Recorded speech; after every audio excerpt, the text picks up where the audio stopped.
Hola amigos, ¿cómo están ustedes? Hoy 30 de diciembre, lunes 30 de diciembre, penúltimo día del año. En 48 horas estamos celebrando un año nuevo. En estos últimos 2 años, perdón, en estos últimos 2 episodios he estado hablando sobre dos temas que a mí me apasionan: el liderazgo y el éxito. Cómo llegar a ser un líder y cómo llegar a tener éxito. Y ayer cuando regresé a la casa y encendí el televisor y vi las noticias, me causó una gran pena saber que el presidente Carter, Jimmy Carter, había fallecido a los 100 años de edad. Entonces quise hoy rendirle un homenaje a este personaje que conocí en el año 1979, cuando llego yo a los Estados Unidos a vivir por primera vez como estudiante. Y como es frecuente en la identidad hispana, los hispanos somos bastante políticos, nos involucramos bastante en la política de nuestros países. Es una herencia bastante interesante que tanto los españoles como los latinoamericanos somos bastante involucrados en la política de nuestros pueblos y de nuestras democracias y dictaduras, ¿no? Cuando llego aquí me doy cuenta de que ese no era el caso realmente aquí, que muchos compañeros míos no tenían mayor interés por la política, eran bastante escépticos de la política de los Estados Unidos. Me refiero a que en algunos casos yo sentía que yo estaba mejor informado de cómo funcionaba el gobierno de los Estados Unidos por curiosidad que por otra cosa, que muchos de mis compañeros de la universidad, que estaban más bien dedicados a la parte estudiantil. Y Jimmy Carter fue mi primer presidente. Fue el primer presidente norteamericano del cual yo casi escuchaba a diario sobre sus virtudes y sus defectos, sobre sus seguidores y sus opositores, lo cual me hizo comenzar a interesarme en el personaje, porque para ese momento Estados Unidos estaba pasando por una situación inflacionaria muy difícil. Estamos hablando del año 1979, el mismo año en que unos revolucionarios en Irán tomaron el personal de la embajada de los Estados Unidos en Teherán y los hicieron presos, ¿no? Los transformaron en rehenes. Y yo viví pues toda esa calamidad que resultó para América, para los Estados Unidos y en particular para el presidente Carter, lidiar con esa situación. Y traté entonces, curioso como soy, por saber quién era el presidente de los Estados Unidos y de entender mejor este país para poder tomar ventaja de esta tremenda oportunidad que se me había dado de vivir aquí, estudiar aquí, graduarme aquí. Y empecé a admirar a Jimmy Carter por su trayectoria desde el punto de vista militar. Él fue un oficial naval. Me enteré de su coraje al formar parte de los submarinos nucleares y de haber hecho un par de actuaciones sumamente heroicas para salvar una situación peligrosa donde estaba involucrada la radiación y exponiendo su vida. Un hombre inteligente, y para ese momento era ya simplemente una persona que tuvo que dejar su carrera militar ante la muerte de su padre para tomar control de una hacienda de cultivo de maní en el estado de Georgia. Y volvió a una vida sencilla, como, como dueño y propietario de una finca agrícola. Pero tarde o temprano se dio cuenta de que su voluntad era servir y se lanzó a la carrera política y terminó siendo gobernador del estado de Georgia. Y de la nada, después de una crisis política en los Estados Unidos, a raíz del asesinato de Kennedy, los conflictos vinculados a Vietnam que tuvo que enfrentar el presidente Johnson, y luego la debacle de credibilidad y de honestidad de la presidencia de Richard Nixon, el país estaba ansioso de un presidente serio, responsable y que dijera la verdad, que no fuera un vagabundo, ¿no? Porque tanto Johnson como Gerald Ford, como el presidente Nixon, le fallaron a los Estados Unidos, ¿no? No tanto Johnson, pero Johnson fue la debacle de la guerra que se lo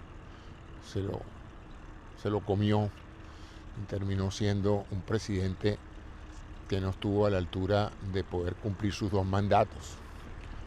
Y le tocó entonces el turno a un hombre honesto, un hombre casi totalmente desconocido. Yo recuerdo que en esa época a él se le conocía como Jimmy Who. ¿Quién es Jimmy? ¿Jimmy quién? Así lo llamaban a él. Entonces, bueno, entonces eso se tradujo en que este presidente Jimmy Carter ganó las elecciones y empezó su gestión. Y a mí me impresionó mucho porque nosotros los extranjeros, cuando llegamos a un país y tratamos de hacer vida en ese país, nos involucramos en la política, sobre todo los hispanos nos gusta mucho. Cuando digo involucrarnos es que nos gusta entender qué es lo que está pasando, quiénes son los actores, cuáles son las posiciones que toman. Porque sabemos que inevitablemente, si queremos ser ciudadanos de ese país, tarde o temprano vamos a tener que votar. Y la conciencia política se empieza a adquirir precisamente conociendo a los actores, conociendo la historia política de un país. Y a medida que conocí un poco mejor la historia política de los Estados Unidos, me vi francamente mucho más identificado con la visión de país que tenía el Partido Demócrata, el de esa época, y con la secuencia de presidentes demócratas que había habido, empezando por Franklin Delano Roosevelt y toda la cadena de presidentes que sucedió a este enorme figura de la vida política norteamericana.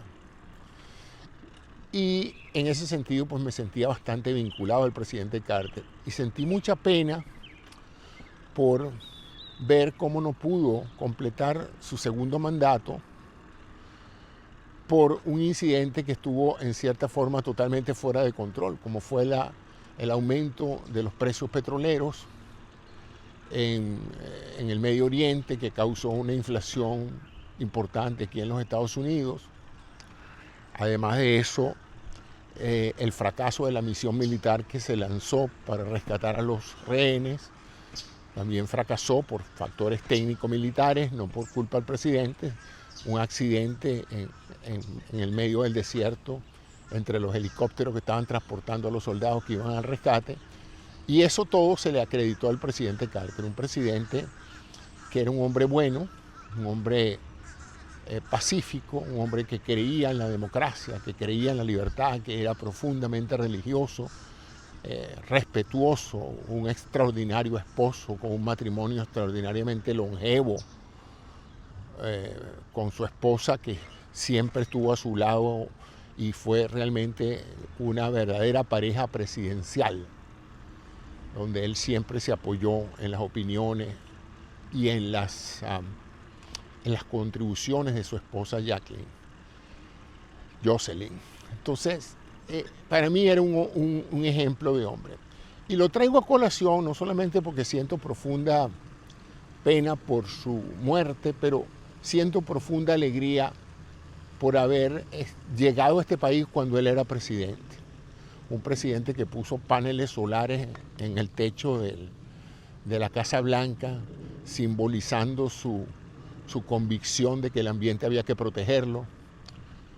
Un presidente que hizo todo lo posible por mitigar el conflicto del Medio Oriente, culminando con los acuerdos de Camp David, donde logró que dos enemigos históricos, como había sido Egipto, de Israel, lograran la paz, todavía una paz existente. Si hoy Egipto, que participó una vez en una guerra con Israel, está en paz con Israel y tienen una frontera común y no ha habido altercados ni problemas desde ese entonces, es gracias a la gestión de paz del presidente Jimmy Carter, que le valió, por cierto, el Premio Nobel de la Paz, uno de los mejores premios Nobel otorgados a una figura política.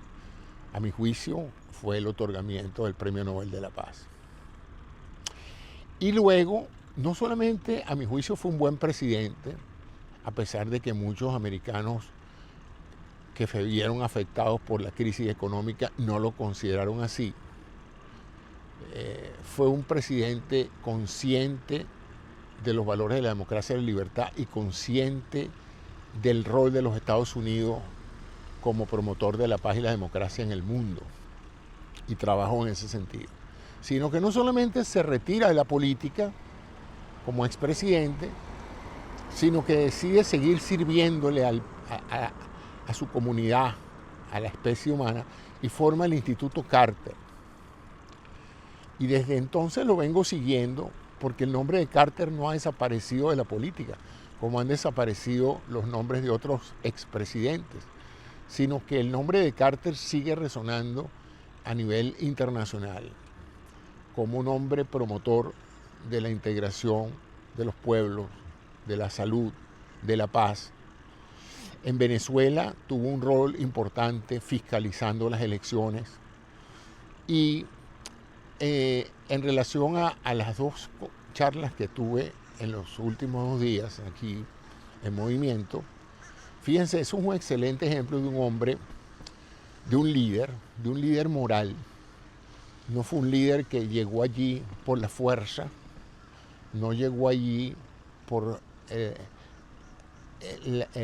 el maquiavelismo de su gestión política o porque fue endosado por alguna fuente de poder o por un grupo económico que lo colocó allí, sino llegó allí precisamente por ser un hombre honesto, por comunicar valores bondadosos, genuinos y de paz. Por eso lo eligió el pueblo americano después de la presidencia de Richard Nixon.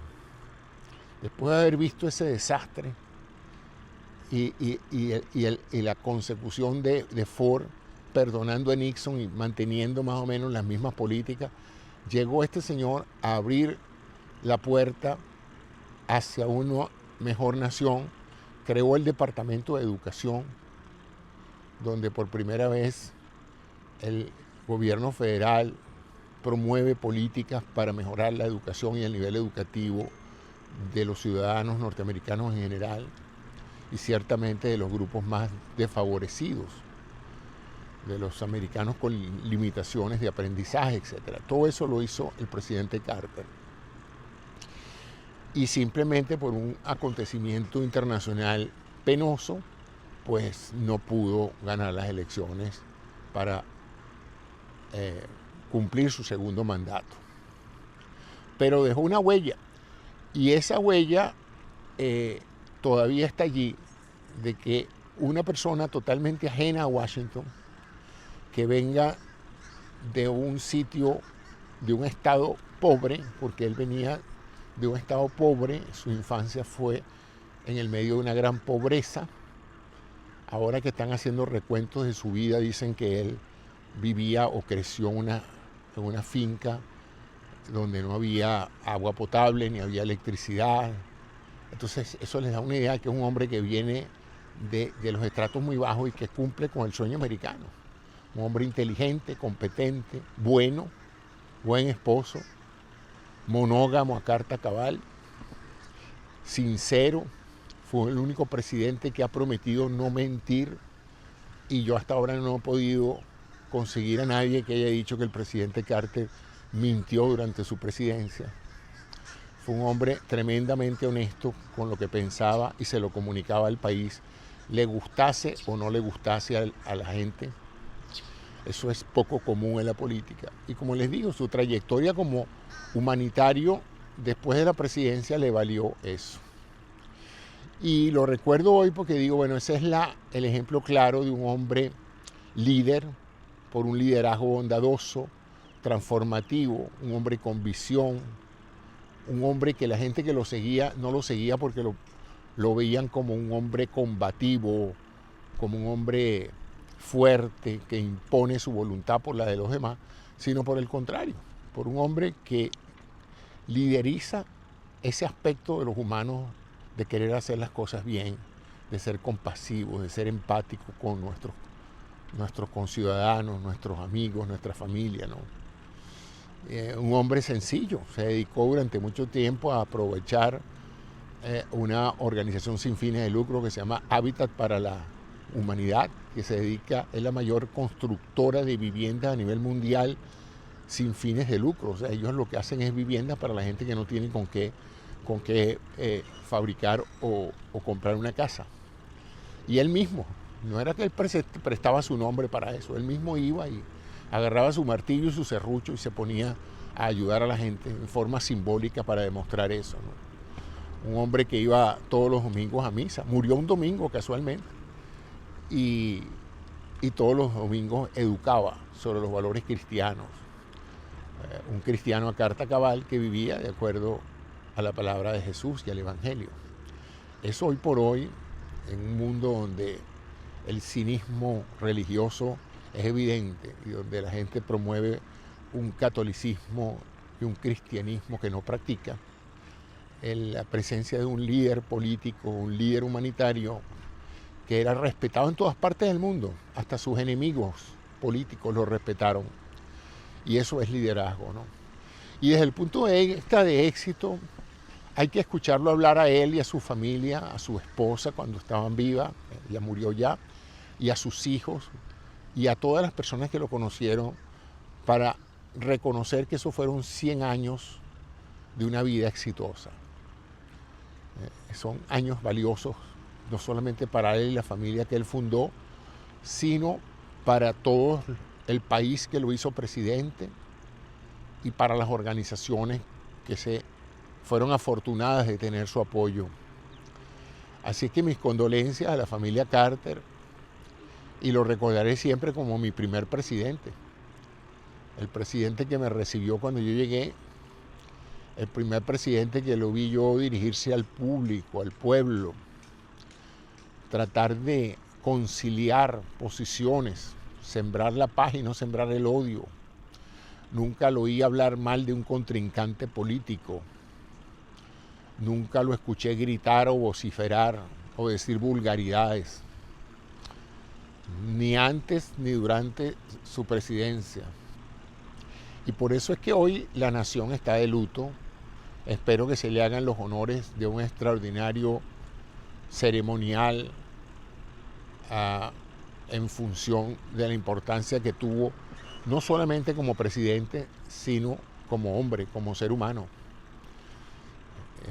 Si alguien me dijera a mí quién fue para mí Jimmy Carter, diría a good American. He was a good American. La idea de representar al estadounidense como una persona honesta, sincera, trabajadora, dedicada a su país. Ese es lo que su vida representó. Y esos son los valores que hay mucho aquí en los Estados Unidos. La confianza en el extranjero, la esperanza de paz, la idea de que la manera de convivir con otras naciones es respetarlas y no caerles encima a bombazo limpio. La idea de que hasta los peores enemigos pueden sentarse en una mesa si tienen un individuo conciliador como Jimmy Carter. Así es que yo me siento afortunado de haber llegado a este país en un momento en que había un hombre bueno sentado en la Casa Blanca. Después han venido otros personajes que ya ustedes tendrán su propia opinión de cómo han sido, de quiénes han sido, de cómo se han portado. Pero definitivamente en un país tan poderoso como este, en lo económico y en lo militar, resulta tranquilizante que en un momento dado, difícil como fue la Guerra Fría, estaba sentado un hombre bueno como Carter. Un hombre que promovió el acercamiento con los rusos, con la Unión Soviética para firmar un tratado de control de armas estratégicas atómicas. Un hombre que fue a mediar, como dije, en la crisis del Oriente Medio para que Israel tuviera paz con uno de sus vecinos. Y fue mezquinamente agobiado por una crisis que él no causó, pero que él trató en lo posible de salvar la vida de esos rehenes. Y en ese momento la entidad que los controlaba decidió no liberarlos durante su mandato, sino esperar que Ronald Reagan tomara posesión para darle a Ronald Reagan, que no había hecho absolutamente nada por ellos, el beneficio de considerar que él fue el que los liberó. Así es de mezquina la política, ¿no? Pero bueno, esa es la imagen que deja Jimmy Carter. Y no quería que pasara este penúltimo día del año sin que yo expresara públicamente mis sentimientos de afecto y de total admiración por un gran líder y por una persona muy exitosa en todos los aspectos de su vida, como hombre, como esposo, como político, como estadounidense. Bueno, les comentaba que yo pienso que donde quiera que ustedes vayan, en todas partes del mundo, el nombre de Carter está asociado al nombre de un hombre bueno, que dentro de las dificultades de ser presidente de la nación más poderosa del mundo, siempre tuvo en mente la de dejar una estela de humanidad, de compromiso con el bienestar de su pueblo y de los pueblos libres, de los pueblos democráticos, la defensa de su país y la defensa de los valores humanitarios. Por eso recibió el premio Nobel y por eso recibió el reconocimiento de todas las personas que en los próximos días van a estar haciendo ceremoniales para celebrar lo que fue su vida.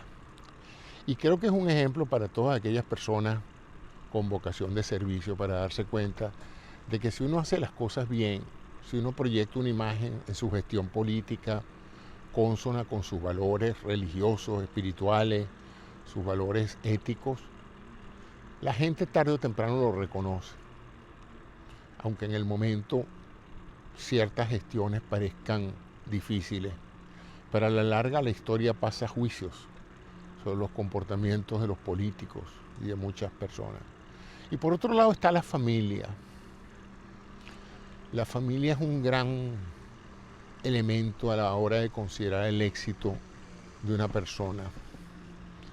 Si tú has logrado formar una familia de gente que te quiera, que te aprecie, que confíe en ti, cuyos valores, tus valores, los ayudaron a ser mejores personas, eso es una persona de éxito.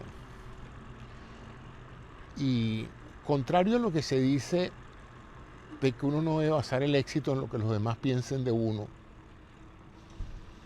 y tiene razón, porque dejar en manos de terceros juzgar la forma en que uno escogió vivir puede no ser realmente estimulante para la estima de uno, ¿no? Para la autoestima de uno. O sea, dejar que todas sean otras personas las que juzguen si tú has sido bueno o malo, si tú has sido exitoso o no, si tú eres o no un líder, etc., ¿no? Pero a pesar de que uno no debe vivir de acuerdo a las expectativas que los demás tienen, hay un factor interesante también hasta qué punto la opinión de tu entorno forja tu carácter y forja tus motivaciones. Ciertamente, por ejemplo, el formar una familia, la llegada de un hijo, introduce una serie de exigencias en tu comportamiento, en tu vida, que te ayudan a ser una mejor persona. Y la opinión y el éxito de ellos es en cierta forma tu éxito. Si tú como padre has logrado crear hijos sanos, buenas personas, honestos, responsables, capaces de a su vez promover esos valores en otras generaciones, tu éxito se agranda, tu éxito se hace más significativo. Y el que ellos valoren eso tiene un gran mérito para uno. Cada vez que voy a una graduación y veo a los muchachos sonrientes y orgullosos de sus logros académicos, hay un común denominador en todos ellos: la gratitud hacia sus padres.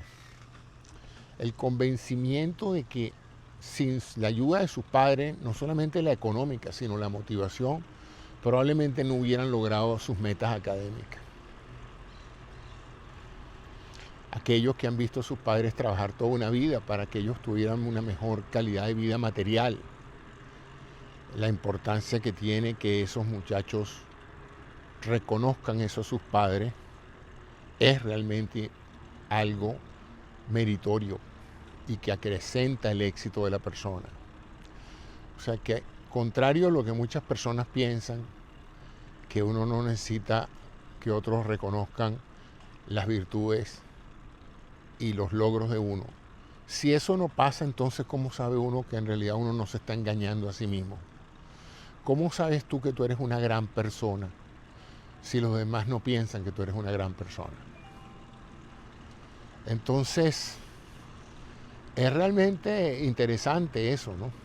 ¿Cómo sé yo qué tan buena persona, qué tan importante soy para mi comunidad, para mi familia, si no tengo ninguna guía externa, ningún patrón de comparación para yo saber si estoy haciendo las cosas bien o mal? ¿Soy yo el único juez de mi gestión propia? No sirve. Si así fuera, cada actor se otorgara el Oscar a él mismo. Cada cantante y cada compositor se otorgara su Grammy. Cada científico se otorgara su premio Nobel. Cada canalla diría que es un buen padre. Cada esposo o esposa abusiva diría que ha sido una buena pareja. O sea que de alguna u otra manera es importante ese factor de referencia social para tomarlo en su correcta magnitud, como dije, no depender 100% de lo que los demás piensen de ti. Después de todo, ha habido grandes actores, maravillosos actores que nunca han recibido un Oscar. Y ha habido gente con suerte, que le tocó un año en que hubo un rol fantástico, ellos lo hicieron muy bien, la competencia no fue extraordinariamente fuerte y les tocó el Oscar a ellos, ¿no? Nunca podemos descartar esa posibilidad. En cambio, ha habido grandes actuaciones en años en que ha habido grandes películas, donde han también actuado otros grandes actores y donde se hacía extraordinariamente difícil para una persona competir con figuras de semejante talento, ¿no? Y uno no escoge el año. Bueno, a lo mejor escoge la película, pero la mayoría de las veces para las películas lo escogen a uno. Uno no escoge tanto la película, ¿no? Y se ha visto casos también donde hay grandes actores que podían escoger la película que les dé la gana, han dejado pasar por alto roles que hubieran sido espectaculares para ser ganadores del Oscar. Con esto todo lo que les digo es de nuevo esa situación del éxito y del fracaso. Pero antes de terminar mi jornada de hoy, porque me falta como media hora para terminar, se los digo para aquellos que simplemente me escuchan, vamos bien. Para aquellos que me están viendo, si pueden hacer alguna otra cosa mientras me escuchan, así no se sienten obligados a estar frente al televisor o frente a la pantalla del teléfono viéndome. Porque en realidad no hay mucho que ver aquí en estos programas míos, ¿no? Me ven a mí, ven donde vivo, pero fuera de eso no hay mucho que ver. Lo que sí tengo es mucho que decir. Y ahora voy a entrar en un tema bastante polémico. Y es la opinión pública o la opinión familiar o social en relación al control que uno tiene de su propia vida. Si nosotros no tomamos en consideración la opinión de otros,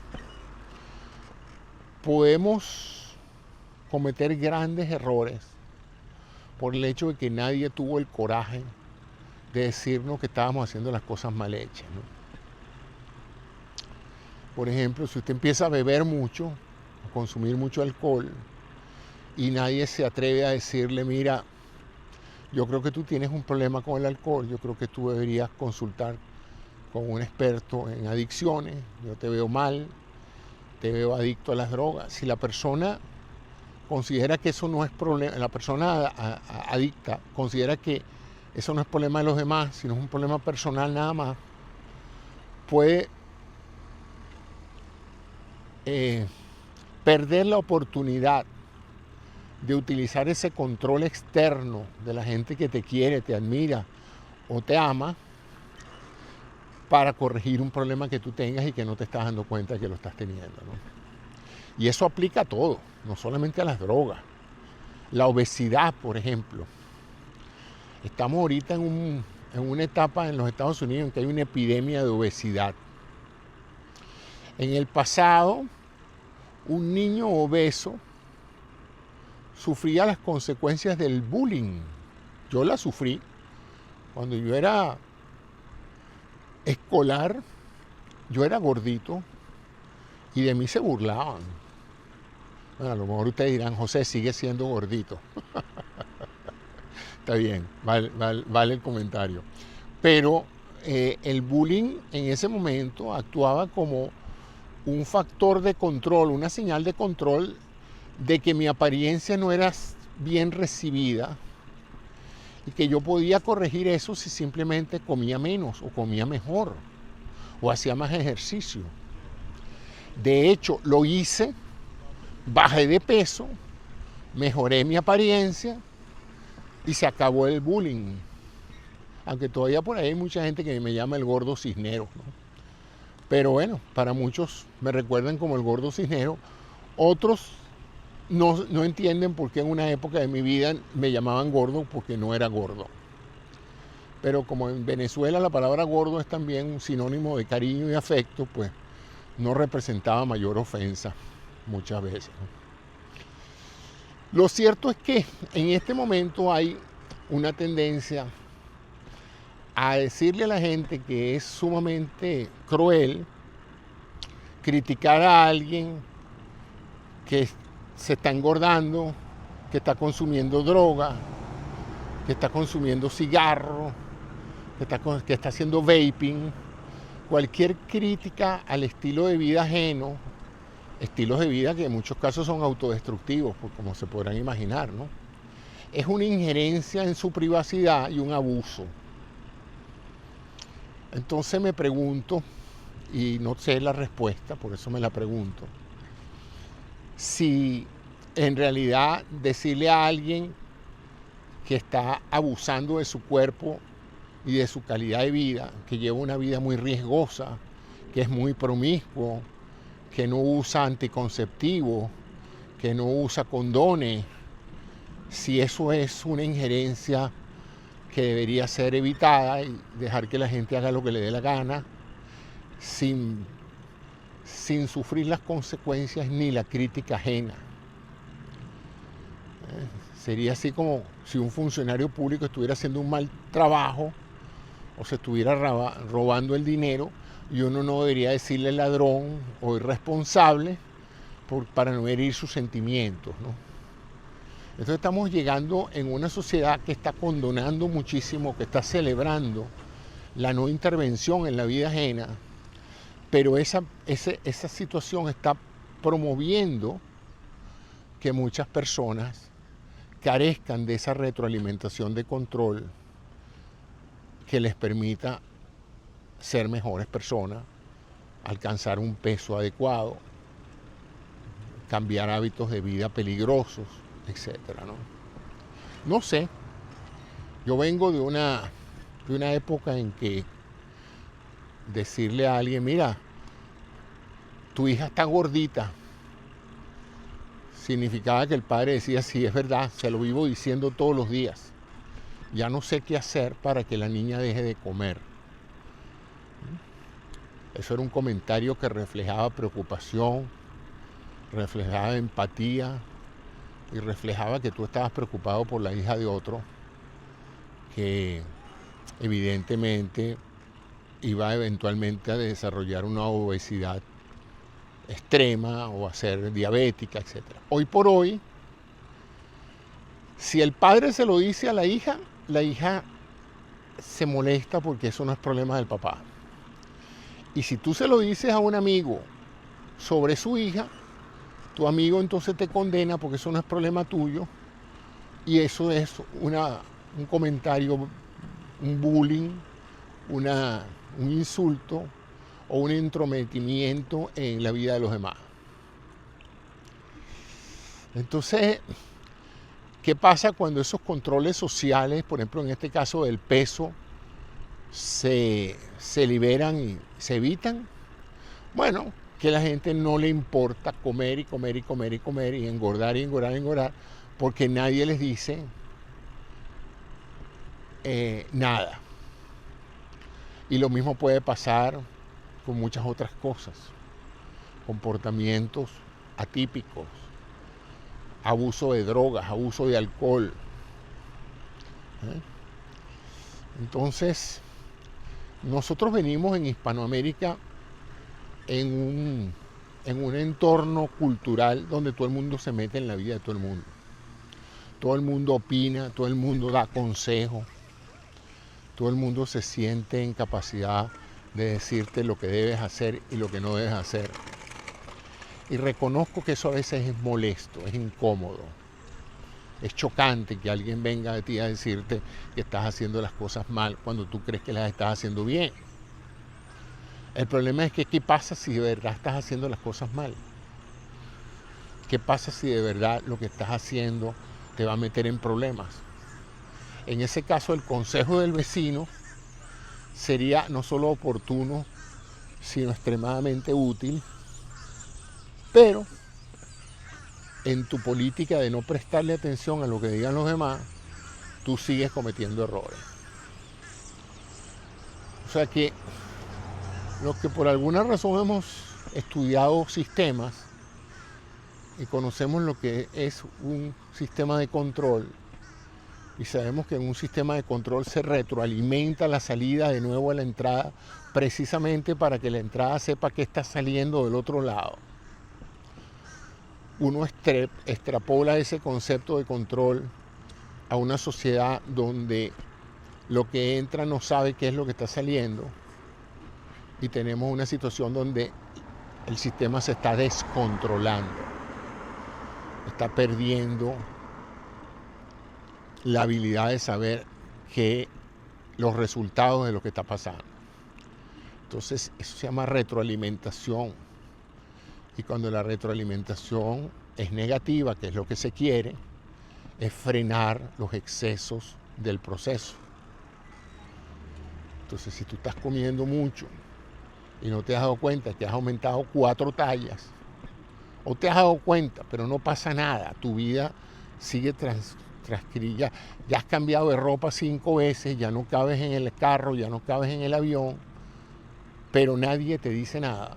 Entonces tú simplemente dices, estoy bien, la gente me sigue aceptando tal como soy. Bueno, sí, tal como soy te siguen aceptando y te van a seguir aceptando cuando seas diabético, cuando te dé el infarto y cuando te dé el accidente cerebrovascular y cuando no te puedas parar de la silla. Y entonces dices tú, cónchale, ¿por qué no habré escuchado a esas voces entrometidas que me dijeron y me advirtieron de esto? Me lo advirtieron, me dijeron, cónchale, José, si sigues comiendo así, no vas a poder tener una vejez feliz, no vas a poder seguir adelante. Entonces, ahí es importante esa sensación natural, espontánea, que viene de nuestros ancestros y que tiene que ver con la figura del consejo, dar consejo. Dicen, la gente no acepta consejos, y es verdad, mucha gente, uno los aconseja y ellos siguen haciendo lo que les da la gana. Pero yo diría que el ser humano ha progresado, entre otras cosas, por escuchar los consejos de los que han pasado antes por eso. Yo diría que la mayoría de los libros que se leen, porque hay una cantidad de libros que no se leen, son libros que ofrecen consejos. Yo creo que una de las cosas más útiles para un amigo, para un familiar, es darle consejos, para después no sentir la pena de que alguien cometa un error en su vida. Y uno dice, yo le he podido haber advertido de eso. Yo le he podido haber advertido que no sacara una tarjeta de crédito a esta altura de su vida. Que no gastara en estas cosas. Que no invirtiera en estas monedas, en criptomonedas. O que sí invirtiera, no sé. Hay gente que dice que no les gusta escuchar consejos. Y hay gente que está abierta a que la aconsejen. Entonces voy a hacer un programa, se los prometo, para el día de mañana, el último día del año, sobre qué es un consejo, cuándo darlo y cómo recibir un consejo. Cómo actuar ante alguien que te está dando un consejo. Cómo juzgar la calidad del consejo. Todo eso lo voy a cubrir en el programa de mañana. Así que si ustedes me están siguiendo día a día, como yo espero que lo estén haciendo, entonces mañana voy a hacer el programa, pero lo pueden ver cuando quieran, el año que viene, a mitad de año, final de año. Pero es interesante, yo he reflexionado mucho, porque en una época de mi vida yo no me gustaban que me dieran consejos. Me parecía que me estaban tratando de convencer de algo o para que yo desistiera de hacer algo. No me gustaba. Cuando alguien me decía, déjame darte un consejo, ya yo me ponía en modo refractario. Pero después, más adelante, empecé a darme cuenta de que había cometido muchos errores precisamente por no haber escuchado consejos o por no haber tenido nadie que me aconsejara de que lo que estaba haciendo estaba mal hecho o era riesgoso. Y luego, después de cierta edad, yo diría que por los 50 años, sin darme cuenta empiezo yo a dar consejos. Lo que siempre detesté de otros, empecé a hacerlo yo. Y cada vez que veía una persona más joven que yo, o una pareja, o un hijo, o un familiar, empezaba y me sentaba a dar consejos. Pero siempre reflexionaba sobre si esas personas estarían realmente escuchándome por decencia o si estaban valorando los consejos que yo les estaba dando. Es más, una de las preguntas que me hacía era, ¿tienen validez mis consejos? Mis consejos están fundamentados en experiencias vividas. ¿Son esas experiencias vividas todavía válidas, de utilidad? Quizás no. Quizás no. Es como que si yo le dijera a alguien, te voy a dar un consejo de cómo usar los mapas. Para cuando vayas a un sitio y no sepas cómo llegar, yo te voy a dar un consejo de cómo usar un mapa. Y la persona me va a decir, José, ya nadie usa mapas. Hay una cosa que se llama el GPS, que tú le dices hacia dónde va y te va diciendo esquina por esquina o punto por punto para dónde vas a seguir y por dónde no debes seguir. Entonces es interesante eso, porque fíjense, eso es un consejo. Cómo leer un mapa o cómo seguir un mapa es un consejo que probablemente para esta generación no tiene mucho sentido. Pero hay consejos como los filosóficos, que son pareciera eternos. Eternos. Ya bajó el sol, entonces ya me quito un poquito estos lentes para poderlos ver, porque con estos lentes no los veo claramente. Entonces, bueno, el próximo programa es sobre los consejos. ¿Usted da consejos? ¿A usted le gusta que le den consejos? ¿Usted desprecia los consejos o los toma en cuenta? ¿Y cómo sabe usted si un consejo es bueno o no? Bueno, de eso trata el próximo programa. Muchas gracias, amigos, por la oportunidad de sentir que me están escuchando. Estoy entusiasmado porque después de varios años de hacer programas y de que solo los veían 4, 5, 6 personas, por algunos de esos misterios del famoso algoritmo de YouTube, ahora veo que muchos programas los ven 40, 50, 60 personas, lo cual significa que para efectos prácticos como que estoy duplicando mi audiencia. Y eso ha pasado desde que estoy montado en este triciclo. O sea que en forma curiosa no se lo estoy atribuyendo a mi talento o a mi capacidad de hablar o de disertar sobre un tema, sino al hecho de que a lo mejor a ustedes les gusta ver a una persona mayor, un adulto mayor, paseando en un triciclo. Cualquiera que sea la causa de esta duplicación de las vistas, me entusiasma y me motiva a seguir saliendo todos los días, no solo a hacer ejercicio, sino a conversar a través de este recurso. Muchas gracias y hasta mañana. Feliz fin de año, que estas últimas horas del año sean serenas, tranquilas, de reflexión, de optimismo, de fe en el futuro. Les voy a dar un consejo, traten de evitar cualquier visión apocalíptica de lo que viene. En la práctica nadie sabe lo que viene, así es que uno puede tener la total libertad de o pensar que viene algo muy malo o pensar que viene algo muy bueno. Y ambas tienen iguales chances de suceder, así es que escoja la de pensar que lo que viene va a ser mejor, que va a tener un mejor año, que va a tener un año saludable, que va a tener su familia, va a estar alegre, contenta y realizada, y que las cosas malas van a pasar y van a empezar a pasar cosas buenas. Si es así, fíjense, usted se adelantó a su tiempo. Y si no es así, pues no hay ningún problema.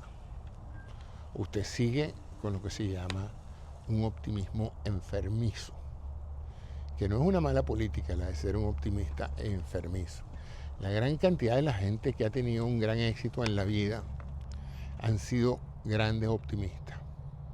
Así que usted está en buena compañía. Gracias y hasta mañana, que es el último programa del año. Que tengan un feliz día, como les dije.